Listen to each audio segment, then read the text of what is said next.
Let me read to us our text for today. It's a long read. Proverbs chapter 24, verse 30 to 34.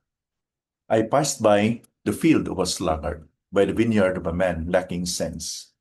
And behold, it was all overgrown with thorns. The ground was covered with nettles, and its stone wall was broken down. Then I saw and considered it. I looked and received instruction, a little sleep, a little slumber, a little folding of the hands to rest. And poverty will come upon you like a robber, and want like an armed man. Proverbs 24, verse 30 to 34.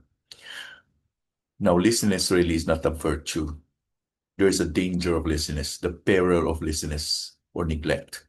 Should people sleep when they should be working, they are demonstrating that they are stupid as well as they are lazy. They will surely end up in poverty and disgrace.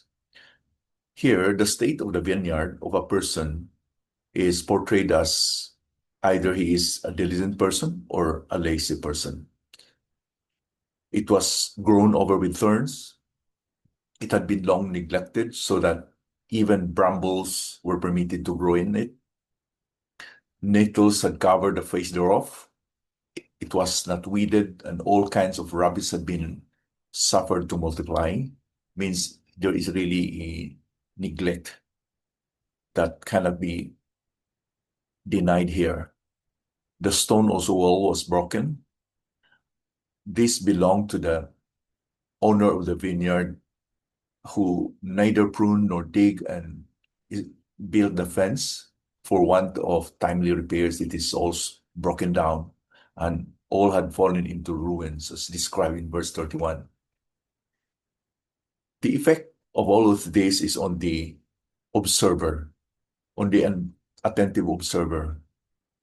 He saw it firstly, he fixed his attention on it, and he found it, and there was no mere report. It is a fact. It was he was an eyewitness to it. He himself has observed it firsthand. And secondly, he considered it well, put his heart onto it, and his feelings were engaged with it. And lastly, he looked upon it and took an intellectual view of it and learned from it. He said, thus I receive instruction. That is, I receive a very important lesson from it. However, the owner paid no attention to it. He alone was uninstructed. Seems that he is oblivious to the things going on around in his field or his vineyard. Why? He slumbered, slept, kept his hands in his bosom, and he hugged himself in his sloth and carelessness. And the result is poverty, described as traveler coming nearer and nearer to the door. So laziness and neglect really will not just go without a sad consequence. They had the consequences of poverty and ruin and destruction. Now, as we look into this imagery of a vineyard left neglected by a lazy owner, what are the spiritual lessons we can learn? Neglect brings barrenness or desolation in the garden of the soul. The thorns are evil habits that choke the good seed. And the nettles are those that are actually hurtful and offensive to others. The wall is the defense. It's a picture of our defense, which reminds us of the laws and rules that give inward defense in our lives, and which the sluggard learns to disregard. And the poverty is the loss of the true riches of the soul, tranquility, peace, and righteousness, so that we fail and we are destroyed because of neglect by default. Take, for example, a hot coffee. You don't do anything about it, just put it in the table. Chances are that it will become cold and stale because of neglect.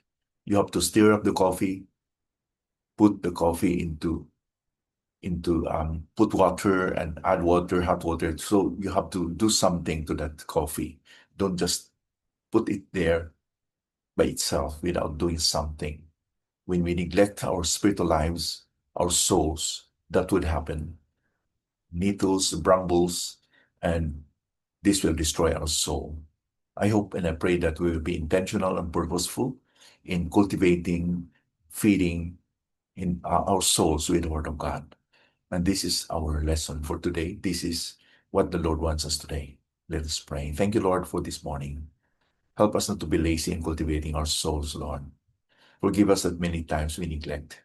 We think that everything will be okay when the nettles and thorns of sin are already creeping in into our lives, Lord. Forgive us. May it be, your Father, that you will help us not to be familiar with these sins, that we are oblivious of its damage in our lives. I pray, Lord, that you'll help us with the aid of the Holy Spirit. Lord, thank you that you can rescue our souls even today. In Jesus' name we pray. Amen.